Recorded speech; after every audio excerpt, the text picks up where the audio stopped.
Ate! Hindi na yata ako sang-ayon sa ginagawa natin. Lagi na lang tayo namumulot.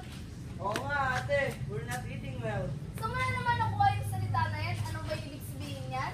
Basta narinig ko lang yun ate sa MRD. Ay, nako. Hayaan niyo mga kapatid. Ako, makakahanap din yung ating yung trabaho, okay? Sana nga. Si Kuya! Ano ba yan? Oh, Kuya! Anong narinig ko dyan? Ngayon ng trabaho. Maghahanap ako ng trabaho, Kuya, para makakain naman tayo ng 3 beses sa isang araw. Wala na magagawa yung trabaho nyo. Mahirap na talaga tayo. Kuya, kung palagi ka na lang ganyan, di ka makahanap ng trabaho para sa'yo. Nakakapay sa inyo. Ano na siya? Tara na. Ay, nako. Darren, mahulog ka!